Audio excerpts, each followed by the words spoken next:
학우 여러분 안녕하십니까. 사회복지학부 이찬우 교수입니다. 한 학기 마지막 강의가 되겠습니다. 오늘은 제 16장. 여기까지 강의를 마치게 되면 이제 다음 주 학기말고사 치르면 이제 한 학기 또 학년을 마치는 그런 과정에 있습니다. 코로나19로 인해서 사실 학교 강의실에서의 대면 수업이 이루어지지 못하니 온라인상으로 강의가 진행되다 보니까 이해도도 떨어지고 또 전달 과정 속에서 놓치는 것도 있고 그래서 다소 불충분한 모습들이 있었습니다. 그럼에도 불구하고 학우들의 많은 참여 또 열심을 다해줘서 감사드리는 인사를 좀 드리면서 오늘 2학기 마지막 수업 진행하겠습니다. 여러분 가지고 있는 교재 419쪽 제16장 공공부조입니다.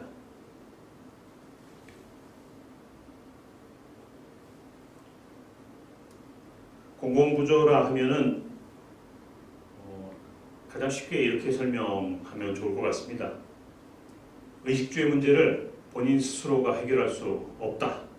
자, 그렇다면은 가장 기본적인 최저 빈곤선 이하의 삶을 살 수밖에 없겠죠. 자, 그렇다고 한다면 정부가 재정적 부조를 제공함으로 인해서 능력이 없는 빈민들이 그들의 기본적인 욕구들을 충족할 수 있다라는 측면에서 정부의 가장 중요한 정책 중에 한 분야입니다. 빈곤을 탈출한다는 것, 어떻게 개인의 힘으로 과연 가능할 것인가? 우리 사회의 한 단면이 어떤지 동영상 보고 그런 다음에 수업으로 들어가겠습니다. 글로벌 금융위기 이후 9년 동안 빈곤한 가구가 빈곤에서 탈출할 확률은 6%에 불과했던 것으로 나타났습니다. 한국조세재정연구원 자료에 따르면 2007년부터 15년 중 한 해가 지났을 때 빈곤층에 새로 진입할 확률은 7%, 빈곤을 유지할 확률은 86%, 빈곤에서 탈출할 확률은 6.8%를 기록했습니다. 특히 빈곤 유지율은 2008년 84%에서 15년 87% 수준으로 증가해 빈곤의 고착화가 심화하고 있는 것으로 나타났습니다. 전문가들은 소득 계층 이동성 저하로 중산층 붕괴와 양극화도 심각해지고 있어서 정부의 적극적인 개입이 필요하다고 지적했습니다. 제16장 공공부조는 다음과 같이 오늘 수업을 진행하겠습니다. 첫 번째가 공공부조의 개념, 두 번째가 사회보험과 공공부조, 세 번째가 빈민법과 공공부조, 네 번째가 빈곤의 유형과 측정, 마지막 워크페어, 이를 통해서 자립이라고 하는 측면에 오늘 우리가 조금 유심히 관심을 가져야 될 분야이기도 합니다. 자, 그럼 첫 번째로 공공부조의 개념이란 뭘까? 아주 쉽게 좀 정의를 내려보겠습니다. 공공부조란 실업, 질병, 장애, 자녀 부양 등으로 인해 기본적인 욕구나 음식, 의보, 주거 등의 능력이 없는 빈민에게 정부가 재정적 부조를 제공하는 그런 프로그램입니다. 앞서 설명했지만서도 어떠한 사회가 되든지 그게 일이 없어서 또는 아파서 아니면 장애가 있기 때문에 또는 부양 가족 때문에 자기의 기본적인 욕구를 해결할 수 없다, 삶의 질을 높일 수 없다라고 한다면은 정부가 법률적으로 국민기초생활보장법에 의거해서 재정적 부조를 제공하죠.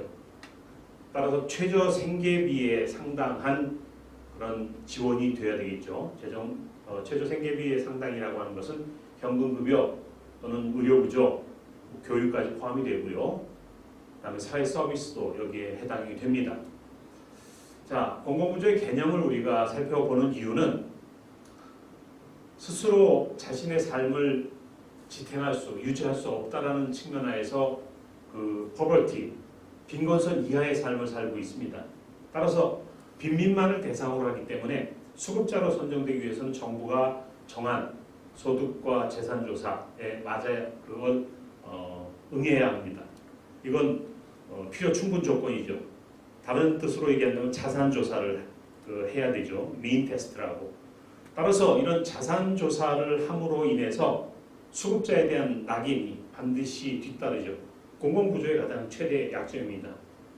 우리가 여기서 유심히 살펴봐야 될 내용은 빈곤선, poverty line이라고 해서 최소한의 삶을 살 수 있는 최저 생계비라고 합니다. 따라서 이 빈곤선, 즉 최저 생계비라고 하는 건 빈민과 비빈민을 구분하는 기준이 될 것입니다. 매년 빈곤선을 높여가고 있고 따라서 삶의 질을 향상시키는 것이라고 한다면은 사회가 그만큼 동일해야 되고 어떤 면에서 보면은 빈부의 격차를 해소하는 일들이 되겠죠. 그런데 아직까지 여전히 공공부조에 협소한 면들을 우리가 발견할 수 있어요. 그 협소한 이유가 뭘까 살펴보면 북유럽 보편적 복지국가 모델의 핵심적 특성을 신속하게 따라잡아야 하는 이유 때문이죠. 이야기는 뭐냐? 삶의 욕구라고 하는 것들이 다양해지고 세분화되면서 복합적 요인들이 발생하니 따라서 그게 충족할 수 있는 사회적인 제도들이 뒷받침돼야 되는데 여기는 반드시 재정이 뒷받침돼야 되죠. 그런데 우리나라는 상대 빈곤율이 17.4%, 조금 더 깊이 있게 다룬다면 절대 빈곤율이 약 5에서 8%, 중간값 정도면 한 6% 잡을 수 있는데 우리의 공공부조인 국민기초생활보장제도는 전체 국민의 약 3.6% 정도만을 보호하죠. 이따 뒤에서 자료 보시겠지만 약 135만 명 전후가 공공부조의 대상자로 수급권을 받고 있습니다. 절대 빈곤과 상대 빈곤 계층들이 재난 상황에서 소득 단절과 절대적 빈곤의 위협 가능성이 매우 높다라는 측면에서 향후 이 절대 빈곤율에 맞춰서 수급권을 어느 정도 포함시킬 것이냐, 공공부조의 범주에 대한 부분들이 늘 사회적 갈등 요인으로 대두되고 있습니다. 특별히 코로나19나 이런 재난 또는 경제 위기 이런 상황 속에서 사회 구성원 누구라도 소득원의 상실 또는 급감이라는 사회적 위험에 처했을 때 제도적으로 보호받을 권리를 보장받을 수 있어야 한다는 측면 하에서 여전히 우리의 공공부조는 협소하다. 자, 이어서 420쪽 넘어갑니다. 두 번째 사회보험과 공공부조에 관한 부분입니다. 동영상 하나 보고 조금 비교하면서 설명하면 좋을 것 같습니다.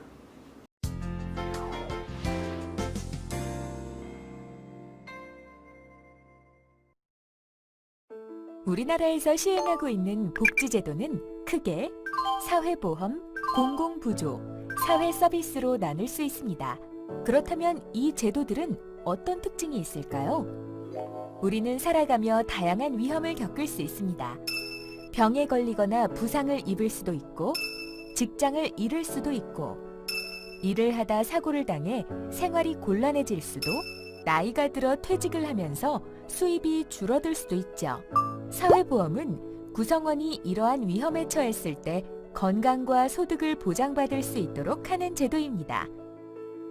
사회보험은 일정한 소득이 있는 국민이 버는 돈의 일부를 국가가 보험료로 가져가고 도움이 필요해진 국민에게 물질적인 지원을 하는 방식으로 운영됩니다. 사회보험은 비용을 내두면 언젠가 혜택을 돌려받을 수 있어 납부자와 수혜자가 일치한다는 특징이 있습니다. 또한 내가 낸 보험료가 다른 사람에게 혜택을 주는 데 쓰여 보험료를 내는 사회의 구성원이 서로를 돕는 상호 부조적인 성격도 갖고 있고, 적게 버는 사람은 적은 보험료를, 많이 버는 사람은 많은 보험료를 내기 때문에 사회 구성원의 소득을 재분배하는 효과가 있습니다. 그리고 국민연금과 같은 사회보험의 혜택을 많이 받기 위해서는 보험료를 더 많이, 오래 내야 하기 때문에 국민의 근로의욕을 고취하기도 합니다. 그렇다면 기본적인 생활이 어려워 사회보험료를 감당하기 힘든 사람은 어떻게 해야 할까요? 보험료를 낼 수 없다는 이유로 어떤 혜택도 받지 못하는 사람이 많은 사회는 건강하게 발전하기 어렵습니다. 공공부조는 이러한 사회적 약자가 최소한의 생활을 유지하고 자립할 수 있도록 돕는 제도입니다. 위험이 벌어지기 전에 비용을 미리 모아두는 사전 예방적인 성격의 사회보험과 달리 공공부조는 이미 경제적으로 힘든 상황에 처한 사람의 생활을 지원하는 사후 처방적인 특징이 있습니다. 또한 국민에게서 거둔 세금으로 생계가 어려운 사람을 지원하므로 납부자와 수혜자가 일치하지 않고 소득을 재분배하는 효과가 큽니다. 그러나 공공부조를 받기 위해서는 생계가 어렵다는 것을 증명해야 하기 때문에 자산 능력을 조사하는 과정에서 인권 침해나 낙인의 문제가 발생할 수 있고 무상으로 금전적인 혜택을 주기 때문에 수혜자의 근로 의욕을 저해할 우려도 있습니다. 사회 서비스는 특정한 도움이 필요한 모든 국민에게 상담, 교육, 직업 소개와 같은 비물질적인 혜택을 제공하는 제도입니다. 사회 서비스는 지원을 받는 사람들이 스스로 살아갈 힘을 길러 생활 불안을 해결하는 것을 목적으로 하고 있습니다. 그러나 지원하는 혜택이 비물질적이기 때문에 소득 재분배 효과가 약하고 사회보험이나 공공부조와 함께 이루어져야 효과가 있다는 한계가 있습니다.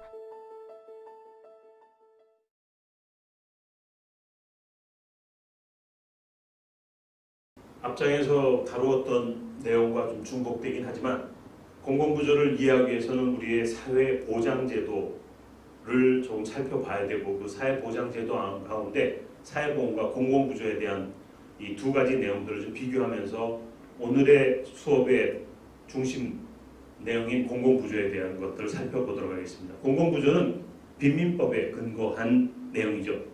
사회보험은 공제조합이라는 특수성을 갖고 조합 방식으로 운영이 되고요. 욕구를 증명하는 내용을 공공부조는 자산조사가 필요하다는 걸 앞서 살폈고요. 사회보험은 자산조사가 불필요하겠죠. 수입과 지출 총액이라고 하는 측면 하에서 공공부조는 재정 예측이 곤란합니다. 사회보험은 예측이 가능하고요. 재정 충당 방식은 당연히 재원이 어디서 나오냐라고 하는 질문이 될 것이고요. 정부의 일반 세입, 조세를 가지고 담당하고 사회보험은 가입자의 보험료일 것입니다. 공공부조라고 하는 것은 사회보장의 보완적인 장치이고요. 사회보험은 사회보장의 가장 핵심 축이 되겠습니다. 대상자 수를 정할 때에는 공공부조는 대단히 선별적인 방법을 취하죠. 그래서 앞서 얘기한 자산조사가 필요하다라고 하는 측면, 사회보험은 보편적 서비스로서 법률적으로 이미 강제가입이라고 하는 제도를 갖고 있습니다. 421조 중단에 보면은 빈민법과 공공부조에 대한 내용입니다. 화면에서 보이는 것처럼 오른쪽 성 같은 곳이 프랑스의 바스티유 감옥입니다. 오늘 빈민법을 다룸에 있어서 과연 시민들의 욕구라고 하는 부분, 사회적 변화에 따라서 상당 부분 많은 내용들이 담겨져 있죠. 공공부조는 빈민법의 기원을 두고 있죠. 영국이나 미국의 제도에서 우리가 살펴봤습니다. 빈민에 대한 가혹한 처우 때문에 바스티유 감옥에 비유될 정도로 악명 높았던 빈민법을 현대한 것이 공공부조. 이 공공부조란 바로 그 용어의 정의 나오기 전에는 공적부조 이런 표현들도 썼어요. 영국의 경우에는 국민부조, 그래서 대체인법을 통해서 보충급여의 방식을 가지고 최근에 소득지원제로서 용어의 변화는 곧 그 시대 상황들을 우리가 살펴보고 이해할 수 있습니다. 미국의 경우는 어떨까? 공공복지라는 측면에서 주정부 빈민 구제 사업이 주축을 이루었죠. 이러다가 연방 정부가 긴급 구호법으로서 변화되더니 AFDC라고 해서 어린아이를 갖고 있는 모자 가정들을 지원하는 걸 제도화했고요. 최근에는 우리 오늘 수업에서 5번째 다루고 있는 옥페어까지 변화되고 있습니다. 빈민법은 궁극적으로 특별히 역사적 사건 속에서 각 시민들이 과연 그 사회를 바라보면서 얼마나 정부가 부패됐느냐 또는 나라 살림이 얼마나 궁핍해서 서민의 삶들이 피폐화되어 있느냐라고 한다면 결국 참다 못한 시민들은 모든 사람은 신분과 계급에 따라 차별받지 않고 자유롭게 평등한 권리를 가진다면서 프랑스 혁명, 대혁명이 1789년에 나왔는데 바로 바스티유 감옥을 탈옥 절차에서부터 시작됐던 역사적인 사건의 한 내용으로서 그 시대 상황 속에서 사람들이 얼마만큼 차별받고 얼마만큼 빈부의 격차가 심했냐라고 하는 내용들을 살펴볼 수 있는 것이죠. 그렇기 때문에 빈민법 하면은 역사적 사건 속에서 공공부조로 이어질 수밖에 없다라는 내용에서 좀 구분을 합니다. 네 번째, 빈곤의 유형과 측정입니다. 오늘 빈곤의 유형을 먼저 살펴보면은 기준점들에 관한 부분입니다. 빈곤을 어떻게 볼 거냐? 절대적인 빈곤이냐, 상대적인 빈곤이냐 라고 하는 두 가지의 내용들이에요. 여러분 교재에서 나와 있는 것처럼 425쪽에 보면은 절대 빈곤, 빈곤을 이해하는 데서 가장 많이 언급되는 것이 바로 이 절대 빈곤과 상대 빈곤이죠. 전통적인 빈곤 개념인 절대 빈곤은 최저 생활을 유지할 수 없는 수준, 즉 최소한의 신체적 효율성을 유지하는 데 필요한 의식주, 열, 이거를 갖추지 못한 수준을 말하는 것이죠. 보통 최소한의 1일 칼로리 섭취량, 식품비가 가계 지출에서 차지하는 비율, 뒤에서 다루겠지만 엔겔 계수, 최소한의 생필품 구입하는 데 필요한 소득 등으로 정해 있죠. 절대 빈곤의 개념은 빈곤에 대해서 세계 최초로 대규모의 과학적인 사회 조사를 한 찰스 부스로부터 시작되었다라고 하는 역사적인 내용들은 우리 교재를 통해서 좀 살펴보도록 하고요. 그런 측면에서 절대 빈곤은 빈곤을 이해하는 데 있어서 가장 많이 언급되고 있다라고 강조합니다. 최저 생활을 유지할 수 없는 수준이라는 것은 뭐냐? 그 기준은 소득과 플러스 소비라고 하는 측면, 이 두 가지 측면들을 우리가 살펴봐야 돼요. 따라서 절대 빈곤의 1차 빈곤은 가족의 소득이 생물학적 효율성을 유지하기 부족한 수준이고, 그런 측면에서 네 가지 기초 생필품 구입 능력이 없다라고 하는 것을 절대 빈곤의 1차 빈곤이고요. 2차 빈곤은 1차 빈곤을 유지하지만 소득을 잘못 사용하는 경우들을 우리가 절대 빈곤의 2차 빈곤이라 이렇게 표현합니다. 이와 달리 상대 빈곤이라 하는 것은 한 사회의 평균적인 생활 수준에 비교하여 빈곤을 규정하는 것이죠. 아주 쉽게 예를 든다고 한다면 아프리카 케냐에서 살고 있는 시민들의 삶과 그 다음에 미국에서 살고 있는 시민들의 삶은 확연히 다르죠. 아프리카 케냐에 있는, 그러니까 제3세계에서 살아가고 있는 소시민들의 삶은 절대 빈곤적이죠. 왜냐하면 정말 최저 생활을 유지할 수 없는 그런 수준이 아니겠습니까? 그와 달리 미국에서의 소시민들, 특별히 흑인이나 히스패닉 이렇게 해서 이민자들의 삶들이 대단히 피폐해 있는 건 사실이에요. 하지만 그들은 집도 있고요, 집 안에 냉장고도 있고 허름하지만 자동차도 갖고 있다. 따라서 한 사회의 평균적인 생활 수준에 비교하여 빈곤을 규정하는 것이 될 것입니다. 좀 더 깊이 있게 설명을 한다면 일상 식품을 획득하고 사회생활에 참여하고 그들이 속한 사회에서는 관례적인 생활 조건과 편의시설을 갖기에 필요한 자원을 결여하고 있는 사람들을 상대 빈곤선에 있는 사람이다. 이렇게 얘기를 하고요. 따라서 절대 빈곤에서 쓰는 소득은 자원으로 폭넓게 활용되어지고 있고요. 그리고 소비는 생활의 양식으로 우리가 이해해야 될 것 같습니다. 자, 조금 뒤 수업과 좀 연결되는 내용이기 때문에 절대 빈곤에 대해서 좀 더 포괄적으로 좀 이야기들을 나누겠습니다. 그러기 전에 동영상 한 편 보고 그런 다음에 엔겔 지수라고 하는 부분, 엔겔 계수라고 하는 부분들이 연결되어 있으니 그것까지 마저 설명하도록 하겠습니다. 네, 엔겔 개수 오랜만에 들으시죠? 각 가정에서 소비하는 지출 가운데 식료품비의 비중을 뜻합니다. 보통 소득이 낮을수록 이게 높습니다. 그런데 이 엔겔 개수가 17년 만에 가장 높은 것으로 나타났습니다. 1인당 국민소득은 오르고 있는데 왜 엔겔 개수가 높아질까요? 먹거리 물가가 오르기도 했지만 1인 가구가 늘고 식생활이 바뀐 것도 한몫했다는 분석입니다. 전다빈 기자입니다. 혼자 생활하는 20대 회사원 김나영 씨는 생활비의 60에서 70%를 식비로 씁니다. 조리식품이나 냉동식품 많이 사가지고 끓여 먹거나 아니면 데워 먹고 이 정도. 근데 퇴근하고 나면 보통 피곤하잖아요. 전문가들은 김 씨 같은 1인 가구가 크게 늘어나면서 엔겔 개수도 높아졌다고 봅니다. 지난해 엔겔 개수는 외환위기 여파가 있던 2000년 이후 가장 높은 것으로 나타났습니다. 신선식품을 비롯해 식품물가 자체가 오른 것도 영향을 미쳤습니다. 지난해 농축수산물 물가 상승률은 전체 물가 상승률의 약 3배였습니다. 다양한 향신료와 해외 가공식품 등 고급 식재료를 사는 소비자가 많아진 것도 엔겔 개수를 끌어올렸습니다. 고급화라고 얘기할 수도 있고 다양화되었다고 생각할 수도 있을 것 같은데 똑같이 삼겹살을 구워도 거기다 어떤 허브를 뿌리냐에 따라서 뉘앙스가 굉장히 많이 달라지거든요. 그림 한번 보시죠. 엔겔의 법칙이라고 하는 것들이 이러한 그 룰에 의해서 기본적으로 운영이 됩니다. 수입이 100만 원인 사람이 식품비에 사용하는 그 식품비가 가계 지출을 차지하는 비용이 한 50만 원이다. 결국은 식료품비가 50만 원이 되긴 50%라는 설명이 되겠죠. 먹는 일에 너무 많은 비용이 쓰인다. 그런 측면에서 하류 이렇게 되어지고요. 엔겔 지수가 높다 이렇게 설명이 됩니다.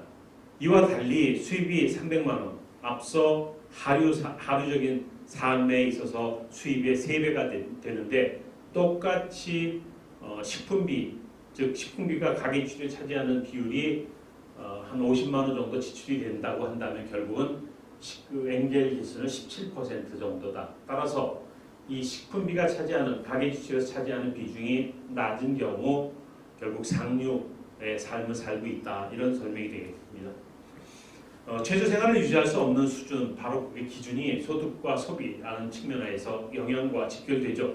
즉 최소한의 신체적 효율성을 유지하는 데 필요한 의식주에 가지지 못한 수준을 말하고요. 보통 최소한의 1일 칼로리 섭취량, 식품비가 가계 지출에서 차지하는 비용, 또 최소한의 생필품을 구입하는 데 필요한 소득 등으로 정해져 있습니다. 전체 생계비 중에서 식료품비가 차지하는 비율이다라고 이해하면 될 것 같고요. 가계 소득이 높아지면 어떻게 되겠습니까? 당연히 엔겔 개수가 줄어들고 문화비의 비율이 늘어난다라고 하는 절대 빈곤에 대한 설명을 하고 있는 것이죠. 이와 달리 상대 빈곤이라고 하는 것은 상대적인 것이죠. 한 사회의 평균적인 생활 수준에 비교하여 빈곤을 규정하는 것이다 라고 정의하면서 따라서 사회의 평균적인 생활 수준을 정확히 파악하는 것이 매우 중요한 관점이 되겠죠. 기준을 본다면 앞서 설명했지만 소득은 자원이라고 하는 측면에서 포괄적으로 바라봐야 되고요. 소비라고 하는 것은 생활 양식이 되겠습니다. 일상 식품을 획득하고 사회활동에 참여하며 그들이 속한 사회에서 관례적인 생활 조건과 편의시설을 갖기에 필요한 자원을 결여하고 있는 사람들이 상대 빈곤자다 이렇게 설명할 수 있을 것 같습니다. 상대적 빈곤율이 그 7년 만에 최저치를 나타내고 있다고 합니다. 상하이 20% 소득 격차가 확대되고 있다고 하는 측면에서 여전히 우리 사회가 절대적인 빈곤 시대는 넘어갔지만 상대적 빈곤율이 점점 그 격차가 확대되고 있다고 하는 내용들입니다. 동영상 하나 보시죠. 지난해 전 계층에 걸쳐서 소득이 올라서 빈곤율이 7년 만에 가장 낮았다라는 조사 결과가 나왔습니다. 하지만 양극화는 더 심했던 것으로 나타났습니다. 자세한 내용 취재기자 연결합니다. 이한생 기자. 네, 이한승입니다. 지난해 빈곤 계층이 줄었다고요? 네, 통계상으로는 소득 수준이 중위소득의 절반 이하인 계층을 빈곤층이라고 부르는데요. 이 빈곤층 비율이 2년 만에 감소한 것으로 나타났습니다. 통계청에 따르면 지난해 상대적 빈곤율은 17.4%로 1년 전보다 0.2%포인트 하락했습니다. 이는 비교할 수 있는 통계가 제공된 지난 2011년 이후 가장 낮은 것입니다. 빈곤율이 낮아진 건 반가운 일이지만 아직 선진국 수준으로 보기에는 어려운 상황입니다. 우리나라의 상대적 빈곤율은 경제협력개발기구 OECD 35개 회원국 가운데 세 번째로 높은 것으로 나타났습니다. 하지만 소득 양극화 상황은 더 벌어졌다고요? 네, 우선 소득 자체는 전 계층에 걸쳐서 늘어났습니다. 지난해 가구당 평균 소득이 5,707만 원으로 1년 전보다 4.1% 증가한 것으로 조사됐는데요. 그중에서도 소득 상하위 20%의 소득이 유독 많이 올랐습니다. 상위 20%는 근로소득이, 또 하위 20%는 복지 혜택 등 공적 이전 소득이 늘어난 영향으로 풀이되고 있습니다. 그럼에도 양극화는 더 심해졌는데요. 소득 상위 20% 계층과 하위 20% 계층의 소득 격차를 보여주는 균등화 처분 가능 소득 5분위 배율은 지난해 7배를 기록했습니다. 1년 전보다 0.02배포인트 상승한 것으로 2014년 7.37배를 기록한 이후 가장 높았습니다. 통계청은 시장 소득의 차이 등의 영향으로 상하이 소득 격차가 확대됐다고 설명했습니다. 지금까지 SBS CNBC 이한승입니다. 자, 두 번째 빈곤의 측정입니다. 빈곤의 측정 방법은 네 가지가 있고요. 이렇게 구분하는 이유는 빈민을 대상으로 하는 사회보장제도의 운영을 위해 빈곤을 측정하는 방법이 개발되어 왔죠. 오션스키 척도, 또 예산 기준 방식, 여론이나 합의 방식, 그리고 마지막으로 가계 지출 방식이 대표적입니다. 빈곤선 측정하는 측면에서 좀 포괄적으로 동영상 하나 보고 그리고 네 가지 구분 설명하겠습니다. To fight poverty, we must define it and be able to measure it. Poverty is multidimensional. Its harsh reality varies from one nation to another. So how do we measure poverty? We begin by creating a measure of well-being. This shows us the differences in the quality of life across an entire population. Well-being comes from many different things: how much we earn, where we live, what we eat, how much we eat, the things we acquire and use every day, whether we go to school or not, or see a doctor when we are sick. All of these contribute to the quality of life. Consumption and income are two broad categories that do not show all of the dimensions of poverty, but are useful as indicators of well-being.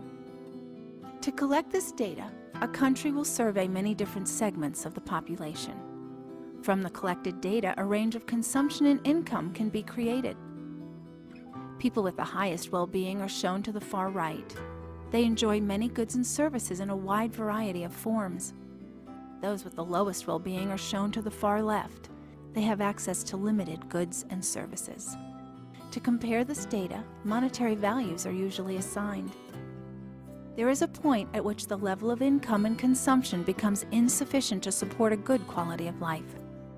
Researchers use statistical methods to define that point, which is called the poverty line. The poverty line divides the poor from the non-poor. People in poverty are those whose level of income or consumption is not enough to cover a minimum amount of goods and services. There is also a point that represents the minimum food consumption that can sustain life. That is the extreme poverty line. These points will differ from one country to the next because the circumstances change from country to country. But the process of measuring poverty is consistent. How do we measure how many people live in poverty? When we plot out the population of a country, we see how many people live in poverty and what percentage they represent of the country's entire population. This data reminds us how much work there is to do in fighting poverty, and it actually helps us organize that fight. With this information, we can calculate how many people live below the poverty line. We can start seeing where help is needed most, who needs it, and what types of programs could be effective. We can accurately measure our progress and, more importantly, adjust our plans to empower people so that they can increase income, improve their well-being, and move above the poverty line. So these are not just numbers. They are critical tools in the fight against poverty. That's how we measure poverty and why. 자, 첫 번째 오션스키 척도에 대해 설명하겠습니다. 교재 429쪽입니다. 오션스키 척도는 최저생계비 개념에 입각해서 빈곤을 측정하는 방법이죠. 1960년대 초 미국 사회보장청 경제학자로 일한 멀리 오션스키가 개발했습니다. 먼저 영양학적 기준을 충족시키는 데 필요한 최저한의 비용, 즉 객관적인 식품비, 이론적 식품비를 계산하죠. 그런 다음 가구의 실질적인 생활비 분석을 통해서 엔겔 계수를 구하는 것이죠. 마지막으로 엔겔 계수를 이론적 식품비에 적용해서 전체 엔겔비를 계산해낸다. 모든 항목의 생계비를 조사하지 않고 엔겔 계수로 생계비를 수정하는 점에서 뭐라고 하냐면 오션스키 척도는 반물량 방식이다 라고도 표현합니다. 실제로 오션스키는 최소한의 식품 마켓 바스켓을 구성해서 이걸 산출한 저소득층의 최저 식품비의 3배로 빈곤선을 정하고 있죠. 이렇게 함으로써 빈곤의 사회적 차원과 생물학적 차원을 좀 절충시킬 수 있다라고 하는 것이죠. 공식적 빈곤선을 개발 발전시킨 극소수 나라 중 하나인 미국에서는 영향학적 기준과 소득 기준을 절충한 오션스키 척도를 1963년부터 빈곤선 기준으로 채택하고 있는 것이죠. 가구의 실질적인 생활 분석을 통해서 엔겔 계수를 산출한 것이죠. 자, 두 번째가 예산 기준 방식입니다. 빈민의 소비 지출 마켓 바스켓을 구성해 가지고 이를 합산해서 빈곤선을 정하는 방법이 되는 거예요. 식료품, 의료, 교통, 주택, 난방 등 이런 표준적인 소비를 위해 얼마나 지출되어야 하는지를 엄밀하게 좀 조사해야만 예산 기준을 세울 수 있는 것이죠. 그래서 전체 생계비 마켓 바스켓이다라고도 설명을 하고 있습니다. 세 번째가 여론 합의 방식입니다. 다른 내용으로 풀이를 한다면 여론에 따라 빈곤선을 정한다라고 하는 거겠죠. 빈곤을 정의하고 측정하는 것은 전문가 집단에서 위임하는 것이 아니라 일반인들의 여론에 따라서 정하게 되니 굉장히 주관적 경험에 기초하게 되어서 주관적 빈곤선이다 이렇게 얘기도 합니다. 마지막 빈곤의 측정 네 번째는 가계지출 방식입니다. 달리 표현을 하면 평균 가계소득의 40% 이하 이렇게 빈곤을 측정하죠.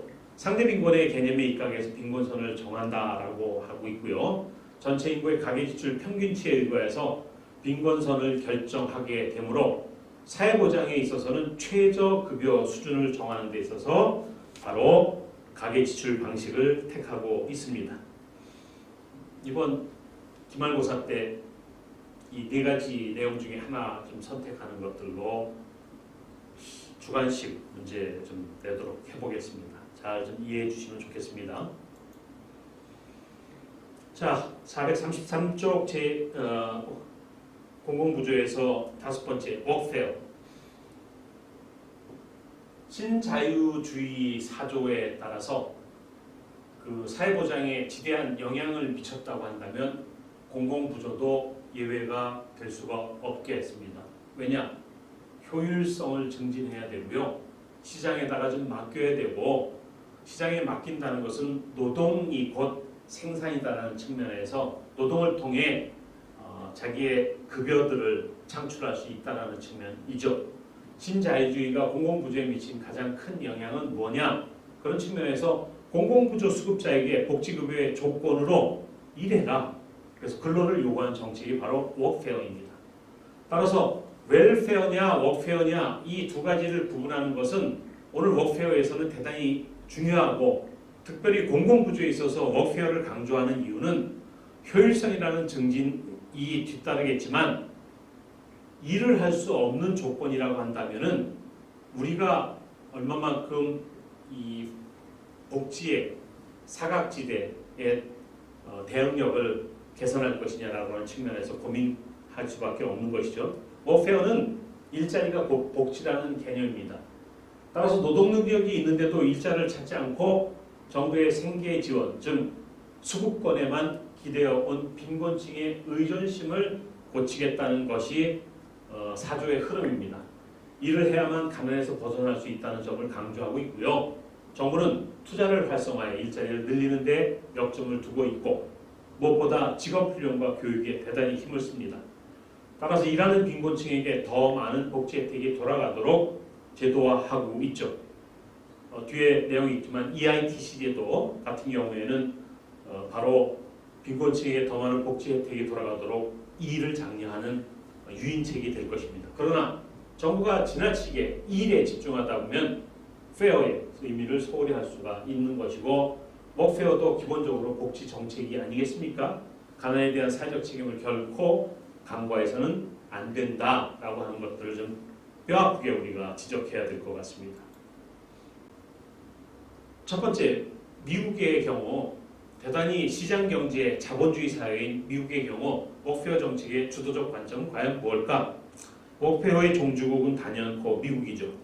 따라서 미국의 워크페어 정책은 신자유주의가 등장한 1980년보다 훨씬 이른 1962년에 이미 나타났습니다.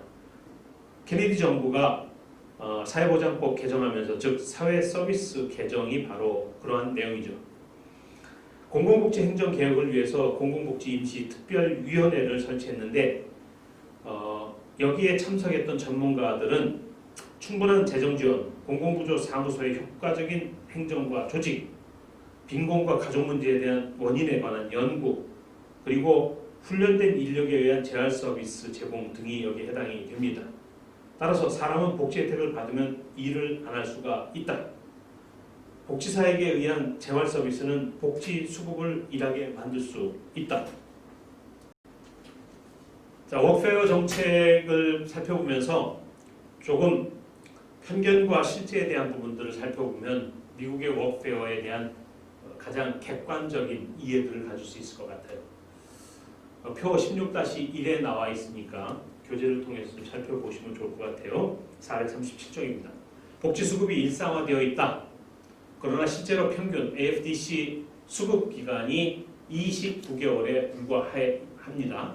10년 이상 장기 수급자는 극소수고 대부분 여기에 해당하는 것이 장애인이다라고 하는 것이죠. 그 AFDC에 관한 부분은 부양아동을 둔 가정을 지원하는 미국의 대표적인 공공부조 프로그램이에요. 1935년도 사회보장법 일부로 시작된 명칭인데 Aid to Dependent Children이라고 해서 부모가 없거나 부모가 있어도 무능력하거나 실업 상태에 있어 부모 양육을 받을 수 없는 아동을 경제적으로 지원하기 위한 공공부조 프로그램이죠. 이것이 1962년도에 AFDC가 되면서부터 수급자의 취업을 권장한 것이죠. 따라서 수급자의 지역사회 자원봉사자나 직업훈련 참여를 의무화할 수 있도록 한 것이죠. 복지 수급자는 사기꾼이다 라고 하는 것, 실제적으로 자격 요건보다 더 많은 급여 혜택을 받는 경우 대부분이 행정착오로 밝혀지고 있고요. 복지 수급 대상자 명부는 게으름뱅이로 꽉 차 있다라고 하죠. 실제적으로는 AFDC 대상자 대부분은 아동과 그 어머니에 한정돼 있고요. 대부분이 노동 능력을 갖추고 있지 못하죠. 따라서 어머니 중에는 노동 능력을 가진 경우도 있지만 어린 자녀를 양육하기 위해서 가정에 있어야 하는 경우가 대부분이다라고 하는 측면. 복지 수급모는 보다 많은 급여 혜택을 얻기 위해 자녀를 계속 갖겠다. 세 자녀, 네 자녀 이렇게 다자녀를 갖는다라는 편견들이 있는데 실제적으로 대부분의 수급자 가족은 어머니와 한두 명 정도의 자녀로 구성되어 있습니다. 또 대부분의 자녀는 그 어머니가 복지 수급자가 되기 전에 태어났고요. 더구나 둘째 자녀에게 주어지는 급여 액수는 도리어 첫째보다도 적습니다. 그런데 어떻게 많은 아이들을 낳을까요? 복지 수급모는 기금을 낭비하고 있다. 어머니가 급여를 자녀 양육에 쓰지 않고 술이나 큰 차를 산다든지 사치품 등의 구입에 사용하고 있다라고. 일부는 혹시 그럴지 모르겠지만 실제로는 그런 일이 없죠. 더군다나 여분의 자금이 생기면 음식이나 피복, 주택 개선 등에 사용하고 있다라고 하는 것이 우리네 소시민들의 부모님들, 특히 모자 가정들에 갖고 있는 일반적인 생각인 것입니다. 영국의 빈곤 함정은 어떨까요? 신자유주의 선봉에 섰던 대처 정부이죠. 대처리즘이라고 하는데 이 대처리즘을 사실상 승계했던 토니 블레어 노동당 정부 역시도 복지보다는 워크페어를 중시합니다. 대단히 아이러니컬한 것이 신자유주의를 극복할 수 있는 또 다른 제3의 길을 찾아가기 위한 이 토니 블레어 정부 역시 무엇보다도 워크페어를 중시했다라고 하는 측면 하에서 영국 사회가 갖고 있는 굉장히 깊이 있는 고민거리입니다. 날로 심각해지는 빈부의 격차, 이것들을 해결하기 위해서 궁극적으로 빈곤의 문제들을 영국 사회가 워크페어로 해결하려고 하는데 거기에는 빈곤의 함정이 있습니다. 어떤 내용이냐? 높은 수준의 사회보장급여가 존재하는 경우 자력으로 일을 해서 가난을 벗어나지 않고 사회보장급여에 의존해 생계를 해결하는 의존성이 생겨 결국 가난에 정체되어버리는 현상이라고 이야기하죠. 그러니 어떻게 근로 유인을 저하시키게 되고 공공부조급여의 수준을 하향시키고 수급 요건을 강화하게 되고 그러니까 굉장히 그 엄격한 자격 제도를 두게 되고 각종 수당을 폐지하고 무상급여를 대출급여로 전환하는 이런 빈곤의 함정도 역시 있다라고 하는 부분도 우리가 감출래야 감출 수 없겠죠. 따라서 수혜자에게 근로교육 또는 훈련에 참여하도록 강요하기보다는 근로연계복지에 등록을 강요하는 프로그램으로 전락하고 있다라고 하는 부분들을 살펴볼 수 있습니다. 세 번째 한국의 워크페어 정책에 대한 부분들로 좀 넘어가죠. 445페이지입니다. 김대중 정부, 국민의 정부라고 했던 생산적 복지의 의미를 담고 있죠. 보람있게 일할 수 있는 일자리를 제공하고 장애인에게 기술훈련을 시켜 직장을 알선하도록 하며 노인에게도 수공예품 제작 등 일거리를 알선토록 하고 있죠. 여기에 나아가서 근로소득 공제 제도인 EITC 제도, 근로장려 세제라고 합니다. 내용은 뭐냐? 저소득층의 근로 유인을 고취시키기 위해서 최저생계비 이하 가구가 사업 또는 이자 소득이 아닌 근로소득이 있는 경우 지원금을 정해진 비율대로 추가해서 지원을 하는 내도죠. 결국 일을 하게 됨으로 인해서 추가적인 지원책들이 나온다. 따라서 워크페어 정책의 한 틀입니다. 이건 우리만 사용하고 있는 것이 아니라 OECD 가입국가 대부분들이 이러한 근로장려세제, 근로유인책들을 쓰고 있습니다. 앞서 설명했던 빈곤의 함정에 대한 부분들이 과연 어떨까? 조금 더 동영상을 통해서 한번 살펴보면 이 워크페어의 정책에 대한 부분들을 우리가 아주 객관적 있게 이해할 수 있을 것 같습니다. 이렇게 일자리도 문제지만은 소득이 늘지 않는 것도 큰 문제입니다. 올해 정부가 인정하고 있는 기초생활수급자 1인 가구의 한 달 생계급여는 고작 50만 원 정도입니다. 이 돈으로 과연 인간다운 삶을 살 수 있을까요? 강푸른 기자가 취재했습니다. 방문을 열면 앞방과 맞닿을 것 같은 쪽방촌. 이 복도 중간 한 평 반 넓이의 좁은 방이 64살 유영기 씨의 집입니다. 쌀 한 봉지, 잡곡 한 통이 유 씨가 사다 놓은 유일한 식재료입니다. 그나마 그거라도 아껴보려고 점심은 봉사단체를 찾습니다. 잔치국수에서 이제 뭐 그거 하나로 먹고 저기 있으면 때우는 거죠. 이렇게 아껴서 한 달에 쓴 식비가 5만 8천 원. 월세, 관리비, 교통비. 그나마 유 씨가 본인의 의지대로 줄일 수 있는 건 밥값뿐입니다. 식사가 부실하다 보니 병이 찾아왔고 그러다 보니 안 들던 치료비에다 또 일자리까지 잃었습니다. 이 약만 끊어지면 가서 일하고 싶죠. 그래야만 다음 몇 푼이라도 하다못해 하나만이라도 나오니까. 심장병과 뇌질환을 앓는 이웃 주민 김모 씨는 매일 알약 5종류를 삼킵니다. 기초수급이 소득의 전부라 급여가 오르면 제일 먼저 제대로 된 식사를 하는 게 소원입니다. 고기 같은 것도 좀 삶고 바장 같은 것도 좀 갖춰놔놓고 좀 먹고 싶고 여지껏 못 먹고 살았기 때문에. 전국 기초수급자 30가구의 2달치 가계부를 분석해보니 한 달 평균 적자가 17만 3천 원.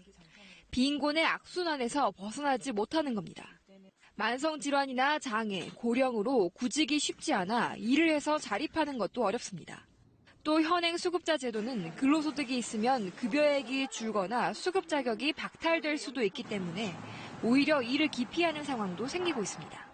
약간의 근로소득이 있어도 수급 상태를 유지할 수 있도록 도와주는 방법들이 필요하다고 생각합니다. 인간으로서 최소한의 삶을 보장하기 위한 사회적 안전망 기초수급자 제도. 수급자 제도가 오히려 절대 빈곤의 늪에 수급자들을 빠뜨려 놓고 있는 것은 아닌지 들여다볼 때입니다. KBS 뉴스 강푸른입니다. 자, 이 정도 되면 이제 워크페어 찬반론이 팽팽해지겠죠. 사회보험의 민영화 추세와 함께 공공구조 개혁의 키워드가 되어버렸고, 따라서 워크페어를 찬성하는 논리는 몇 가지가 있는데, 근로는 복지 의존성을 확실히 종식시킬 수 있다. 무엇보다 기존의 복지급여는 빈빈의 사회로부터 고립시키고 낙인을 가할 뿐이다. 사회적 가치관이 변했고 한부모 가정 어머니라도 가족의 생계를 위해 일을 해야만 한다라는 찬성론이 있는 반면에 워크페어를 공공구조에서 강조하는 것에 대한 반론도 강합니다. 워크페어 정책의 효과는 대단히 불확실하고 미지수다. 워크페어는 노동을 강요하고 있는 것이지 궁극적으로 복지 수급모 중에는 현재 일자리 일을 갖고 있는 경우도 있겠지만 집에서 자녀를 양육하기를 원하는 경우도 있지 않겠습니까? 이들에게 주어지는 일자리의 보수 매우 낮게 생계에 크게 도움이 되지도 않고요. 그럼에도 일자리를 갖게 되면 어떻게 되세요? 각종 복지급여가 삭감되고 따라서 이들의 근로 인센티브가 높을 수가 없는 것이죠. 워크페어의 관리 운영 비용, 결국은 선별해야 된다라고 하는 측면에서 그 비용이 또 만만치가 않고요. 실업이 증가할 수 있는 것이죠. 복지수급 여성을 노동시장에 반강제로 투입시키면 그에 상응하는 수의 실업자가 또 상대적으로 발생하지 않겠습니까? 이런 면에서 여전히 워크페어에 대한 찬반론은 팽팽하게 우리 사회에 내재되어 있다라고 말씀드릴 수 있을 것 같습니다. 자, 448조 마지막으로 한국의 국민기초생활보장 공공구조의 가장 큰 축입니다. 국민기초생활보장법 제정의 가장 큰 의의가 뭘까? 우리 사회의 헌법적 가치라고 할 수 있는 인간다운 생활을 할 권리의 보장, 바로 이것이 현실화된 것이죠. 단순히 그냥 공공구조에 그치는 것이 아니라 한국 사회 사회복지의 수준을 전반적으로 끌어올리는 선도적인 역할을 했습니다. 따라서 복지의 패러다임을 바꾼 첫 사건, 아마 생활보호법이 국민기초생활보장법으로 전환되었다라고 하는 의미에서 담겨져 있는 의의와 그리고 그것을 통해서 우리의 사회 보장제도가 어느 정도 안착되었나라는 것을 알 수 있을 것 같습니다. 동영상 하나 보시죠.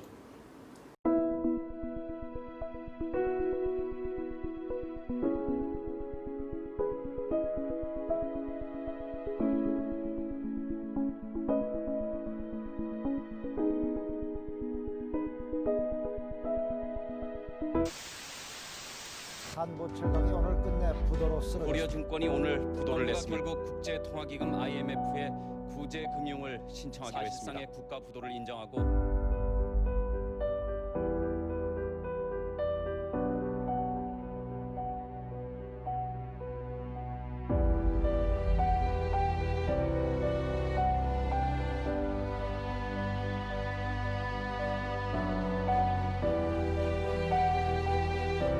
IMF 경제 위기 이후 실업자는 187만 명 정도에 이르렀습니다. 자살률도 증가하고 이혼율도 증가하고 소위 말하는 사회병리 현상들이 급격하게 증가하는 그런 때였습니다. 99년도 공공부조법인 생활보호법의 경우에는 국가가 늘 가난하기 때문에 시혜적으로 베푸는 의미의 어떤 복지 수준이었어요. 그러나 국민기초생활보장제도가 시행됨에 따라서 이게 권리적인 의미이기 때문에 내가 가난하면 국가로부터 나 가난해 보장해 달라는 적극적으로 요구할 수 있는, 그러니까 패러다임이 완전히 바뀌었다고 볼 수 있는 것이죠.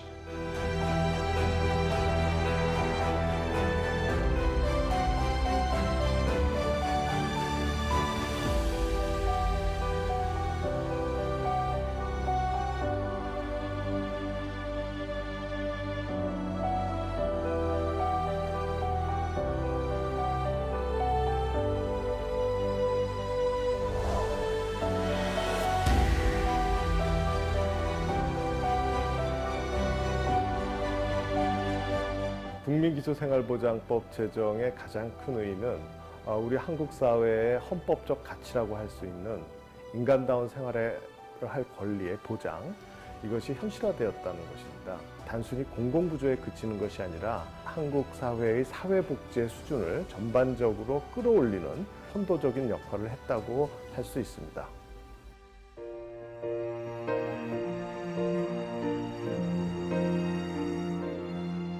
What's your story? What's your plan? Where you going to? Where do you stand? 생활고에 시달리던 모녀 3명이 자택에서 숨진 채 우리나라 자살률이 최근 10여 년간 부동의 1위를 우리나라 청년들은 자살로 가장 많은 목숨을 잃는다고 40대 가장들이 잇따라 스스로 목숨을 끊었습니다. 다름 아닌 일자리가 없는 생활고였습니다. 청년 구직자 대다수는 현장에서 근무를 하다 보면 제도권대에서 보호를 받지 못하는 안타까운 사연들이 있습니다.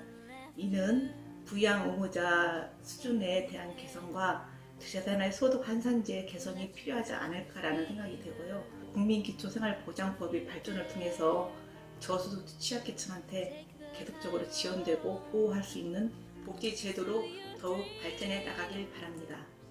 국민기초생활보장법이 발전을 해가고 있는 중인데요. 모든 대한민국 국민이라면 함께 더불어 행복하게 살아가는 국가, 혁신적 포용국가, 에서의 이 포용성과 또 바로 직결되는 이를 바탕으로 앞으로 더욱더 발전해 나가기를 바람하지 않습니다. We can dream,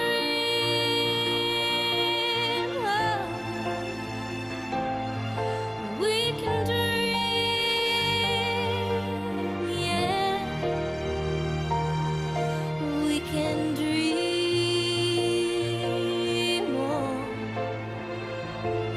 We can dream.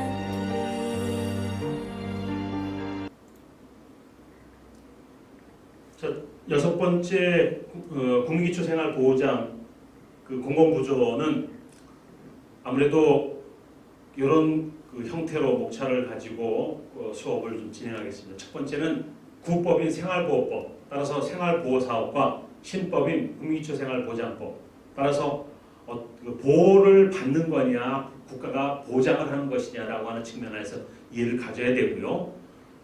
무엇보다도 이렇게 보장제도로서 담겨져야 된다고 하면 보다 최저 빈곤선들이 현실화돼야 되지 않느냐. 그래서 두 번째가 맞춤형 급여 제도이고요. 이렇게 맞춤형 급여 제도를 통해서 수급자 선정 기준과 급여 또 자활사업 마지막으로 의료급여에 관한 부분까지 좀 살펴보겠습니다. 페이지 448쪽 생활보호법, 생활보호사업과 국민기초생활보장을 좀 비교해보면 이렇습니다. 1999년까지 생활보호법이었다면, 생활보호사업이었다면 지난 2000년도 10월부터 시행된 기초생활보장제는 생활보호법을 완전히 대체한 것이죠. 1961년부터 1999년까지 2000년 그 기초생활보장제도 이전에는 국가가 어떤 조건이 되면은 국민을 보호하는 것이었고 조건이 될 수 없으면 보호받을 수 없었던 그런 시대인데 이제는 국민의 기초생활을 국가가 보장해주는 제도로 완전히 대체된 것이다. 두 번째로 기초생활보장제도는 최저생계 보장을 국민의 기본권으로 인정하고 있는 것이고요. 세 번째, 생활보호법은 근로능력과 연령을 중시했다면 기초생활보장제도는 그것에 상관없이 뭐 연령이든 근로능력 이런 거 상관없이 최저생계비에 미달하는 모든 가구를 수급권자로 인정한다. 그래서 보장이라고 하는 용어를 사용하는 것이죠. 네 번째는 기초생활보장제는 최저생계비와 가구 소득의 차액으로 급여를 결정하는 보충급여 방식을 채택해서 대상자의 개별적 욕구를 충실히 반영하고 있습니다. 마지막으로 기초생활보장제는 빈민의 여전히 자활, 워크페어를 강조하고 있다라고 하는 측면 또 고민할 수밖에 없는 내용들인 것이죠. 한국의 대표적인 공공부조는 바로 국민기초생활보장제도로 지난 2000년 10월에 시행이 됐다라고 하는 것은 우리가 앞서 살폈어요. 이 보장제도는 사회문제가 확대되고 그 사회문제가 확대됐다는 얘기는 구조조정에 따른 대량 실업으로 근로능력이 있는 빈민이 급증하고 여기에 그런 사회 안에서 자살자와 노숙자가 증가되고 그로 인해서 가족의 해체가 있었던 IMF 1997년도를 기억해보면 우리의 사회 문제가 생활보호법으로서 최소한 빈곤의 문제를 해결할 수 없었다라고 하는 절대적인 역사적 배경이 있습니다. 따라서 기초생활보장은 이전의 생활보호제도와는 몇 가지 본질적인 차이가 나타나고 있습니다. 근로능력에 상관없이 최저생계비 이하의 저소득층의 기초생활보장의 필요성이 대두되었기 때문이죠. 기존의 시혜적 성격의 공공부조를 권리로서 보장하고 빈곤에 대한 국가 책임을 강화하는 전환점이기도 했습니다. 5가지 특징을 살펴보죠. 그런 본질적 차이가 있다는 것이죠. 첫 번째, 최저생계 보장이 국민의 기본권으로 인정되었고요. 두 번째, 기초생활보장은 수급자, 즉 대상자 선정을 합리화함으로써 근로능력이 있는 빈민의 최저 생계비도 보장하고 있다. 세 번째는 급여를 합리화했고, 네 번째 자활보호를 강화하고, 마지막으로 공공부조 행정이 보다 체계화됐습니다. 어떻게 체계화됐느냐? 바로 이런 부분이 변화입니다. 국민의 삶이 피폐화되어서 자기의 기본권들이 보장받을 수 없는 그런 위기 상황이라면 어떻게 국가가 보장으로서의 보호 기능들을 갖고 있느냐? 바로 복지의 서비스인 것이죠. 복지에서 일자리 정보까지 언제든 가깝고 쉽게 만날 수 있고요. 전화번호 129번을 통해서 정부가 갖고 있는 복지로 서비스들을 좀 살펴볼 수 있습니다. 그만큼 접근성이 용이하고 구체적인 자료들을 통해서 도움을 받을 수 있는 제도가 많다. 생계, 취업, 임신보육교육, 보건의료부터 시작해가지고 노령층과 장애인 그리고 보훈 대상자는 물론이거니와 기타 위기별 상황별 지원책도 있고요.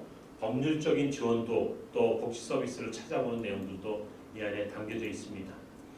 대표적인 복지 서비스 50가지들 살펴보면 첫 번째가 누가 뭐래도 맞춤형 기초생활 보장 제도가 되겠고요.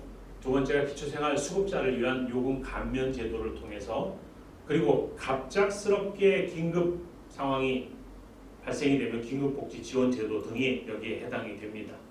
자, 이런 가이드북을 좀 활용하면은 무엇보다도 우리 지역사회 안에서 사회적 약자들이 많은 돌봄을 받을 수 있을 것 같고요. 우리가 꼭 기억해야 되는 것이 소득 인정액, 그리고 중위소득, 그리고 맞춤형 기초생활급여, 부양의무자 이런 내용들에 대한 용어들인 것입니다.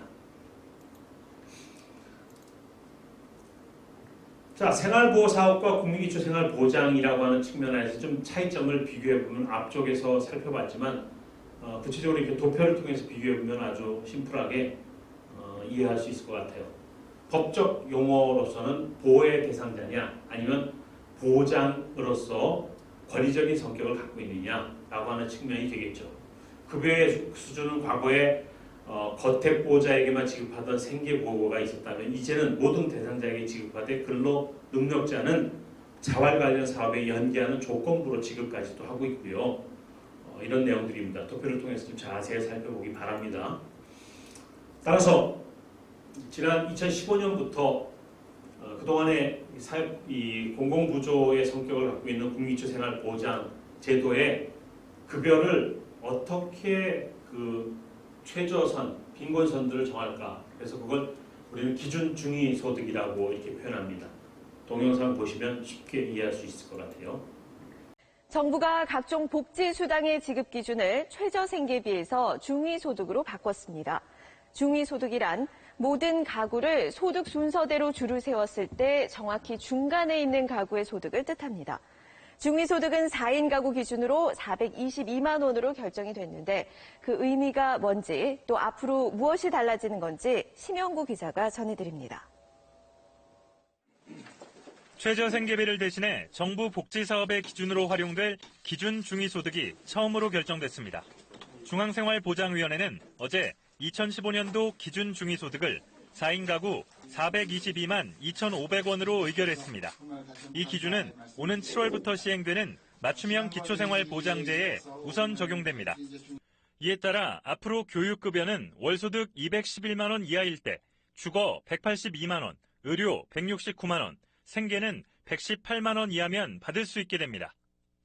월소득이 100만 원인 A씨는 이전과 마찬가지로 교육, 주거, 의료, 생계급여를 모두 받을 수 있습니다. 월소득 170만 원인 B씨는 과거 최저생계비 기준에서는 한 푼도 지원받지 못했지만 앞으로는 교육과 주거급여를 받게 됩니다. 복지부는 6월부터 신규 대상자 신청을 받기로 했습니다. 현재 133만 명에 불과한 기초수급자 수는 210만 명까지 늘어날 것으로 보고 있습니다.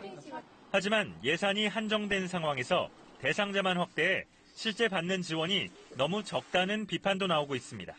기존 재정 규모에 맞추다 보니 기준들이 소극적으로 설정됐다라는 비판이 제기되고 있습니다.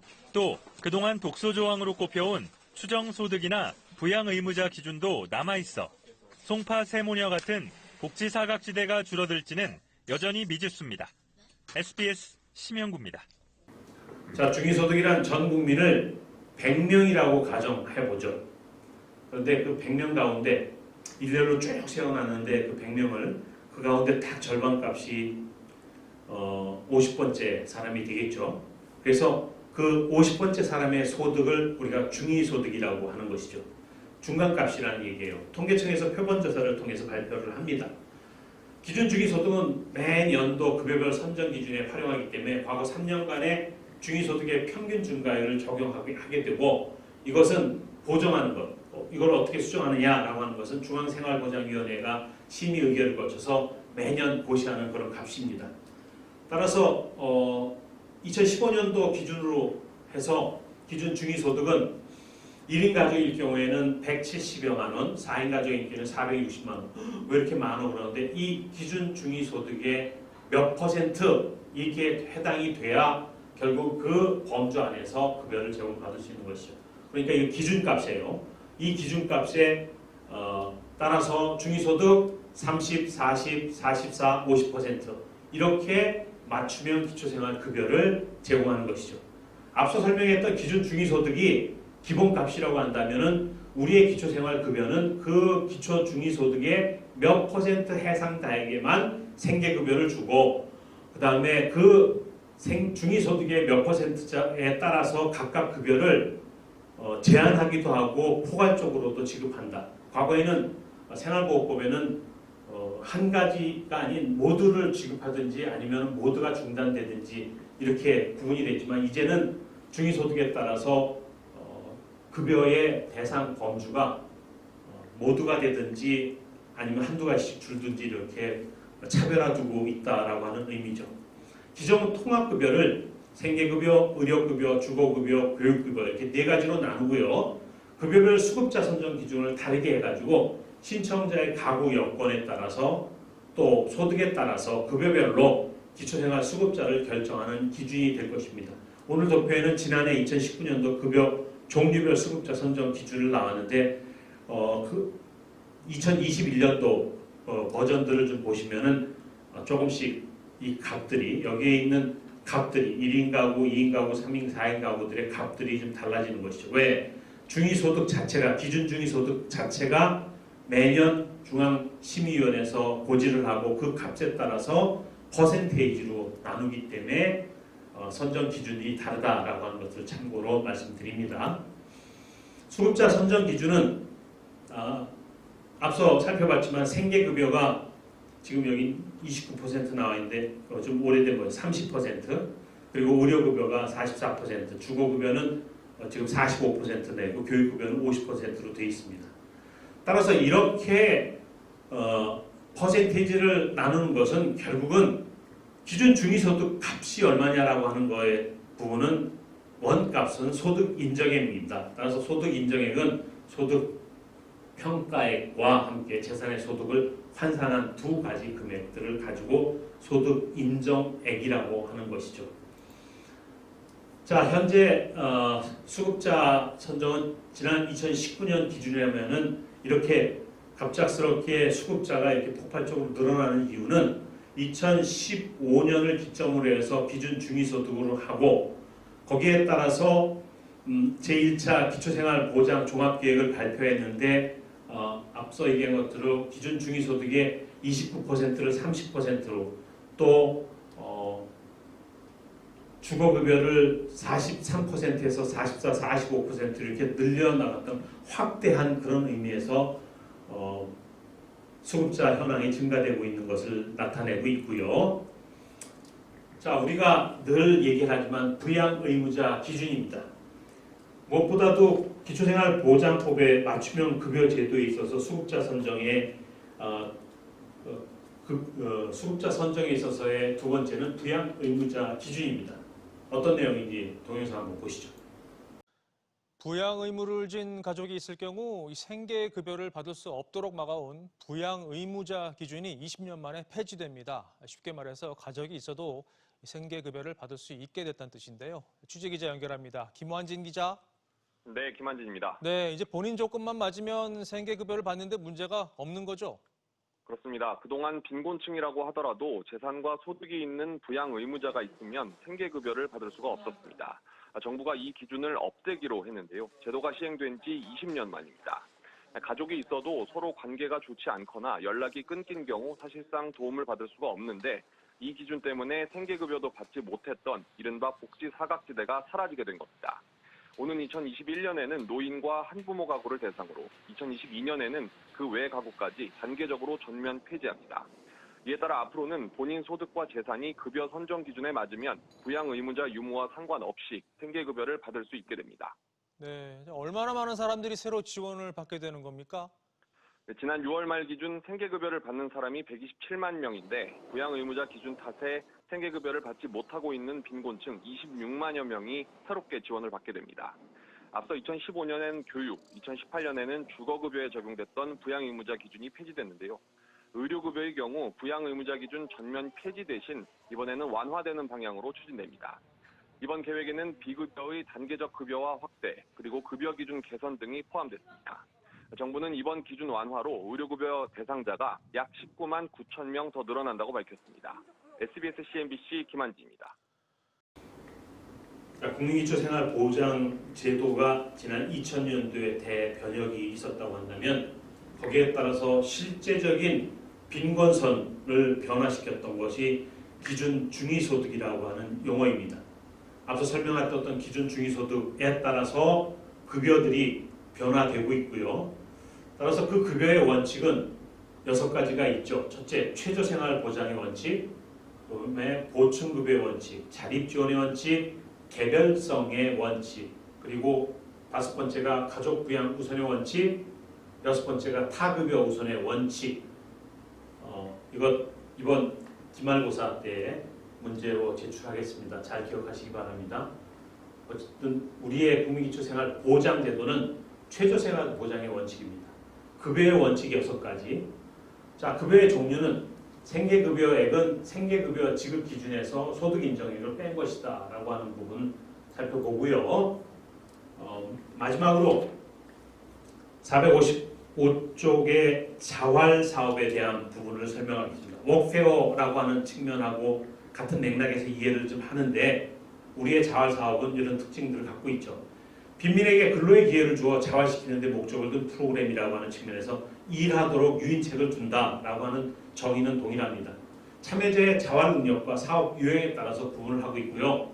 궁극적으로 수급권자가 끝까지 국가로부터 지원받는 수급자로서 급여자로서 놔둘 거냐 라고 하는 측면에서 그들을 비수급자로 만드는 그런 이유가 아니라 수급과 비수급 이 저비 지역에 있는 사람들에게 있어서 근로 유인을 통해서 조금 더 소득을 증대시킬 수 있는 측면에서의 자활 사업이라고 하는 것. 왜 그러냐? 결국은 근로 유인이 돼야 되고요. 무엇보다도 시장에 진입해야 되고 이를 통해서 자활 근로 사업을 통해서 개인의 역량을 강화하고 기본 소양 교육을 통해서 개인별로 자립 교육을 수립하도록 하는 일들이 이 안에 담겨져 있는 것입니다. 그림 16-11의 자활근로 사업 경로를 살펴보면은 자활사업 참여자들을 선택해서 근로 유무 능력을 판단하고 근로 능력자가 있는지 그리고 조건부과 여부를 결정해서 게이트웨이 참여를 하고 그리고 자립 경로를 설정해갖고 결국 자활 근로 사업에 참여하는 것이다라고 하는 프로세스를 설명하고 있는 것입니다. 6번째, 의료급여입니다. 앞서 건강보험 때 나왔던 내용이기 때문에 보충적인 설명만 드립니다. 수급자와 국가유공자 등 특정 집단을 대상으로 진료비 전액 또는 일부를 국가가 지원하는 공공구조제도입니다. 이게 건강보험 축이라고 하는 건 보험료를 가지고 건강권을 보장하는 거였다면 우리의 국민기초생활보장제도인 수급권자들이 생계급여 또 교육이나 주거급여만이 아니라 아팠을 때 질병이 발생되었을 경우에는 어떻게 치료받을 것이냐 그런 측면에서의 급여제도 수급권의 또 다른 종류인 의료급여를 논하는 것이죠.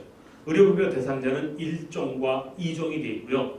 2종을 살펴보면 국민기초생활보장 대상자 중 1종 수급 대상이 아닌 자 모두가 1종입니다. 거기에 따라서 국민기초생활보장법의 수급자는 근로, 무능력자 가구라든지 희귀 난치성 질환, 중증 질환 등 특별히 암 환자, 중증 화상 환자 여기에 해당이 되고요. 암은 5대암까지 그리고 그렇게 등록된 자 그리고 또 무엇보다도 시설에서 생활하고 계신 시설 수급권자들이 여기에 해당이 됩니다. 행여 환자도 해당이 되고요. 타법 적용자로서 이재민, 의상자나 의사자, 입양 아동 18세 미만의 경우, 국가유공자, 또 중요 무형문화재 보유자들, 북한 이탈 주민, 5.18 민주화운동 관련자, 노숙인 여기 모두 일종 수급권자입니다. 결국 뭐냐? 진료비 전액을 국가가 지원할 거냐 아니면 본인 부담금 일부를 본인이 부담할 거냐에 따라서 의료급여 대상자를 구분하고 있는 것이죠. 자, 그동안 사회복지 정책이라고 하는 좀 광의적인 내용들을 담고 있는 사회복지 한 영역들을 살펴봤습니다. 쉽지 않은 내용들이고요. 무엇보다도 과거에 우리의 역사적 사건 속에서 또 시대적 흐름 속에서 복지의 발달에 관한 부분들을 살펴보고 더욱이 이론적 배경에 따라서 정책들이 변화되고 있고 그것이 우리 사회에 어떻게 영향을 미치고 있으며 특별히 사회보장제도 안에서의 사회보험, 공공구조, 사회서비스 이 내용들을 살펴보면서 정책적 흐름들을 살펴봤습니다. 그동안 고생이 많았습니다. 학기말고사를 통해서 좋은 평가들이 나올 수 있도록 유념하여 지도하겠습니다. 다음 주에 아무래도 코로나19로 인해서 비대면 수업 가운데 온라인상으로 시험을 봐야 되기에 조금 더 절대적인 평가가 될 수 있도록 시험에 참여해 주시고 그에 부합할 수 있도록 시험을 출제하겠습니다. 시험의 범주는 1학기 중간고사 이후에 다루었던 제9장 사회복지 정책의 이론부터 시작해서 제14장까지 총 6개의 장을 기말고사로 살펴보겠습니다. 고생하셨습니다. 고맙습니다.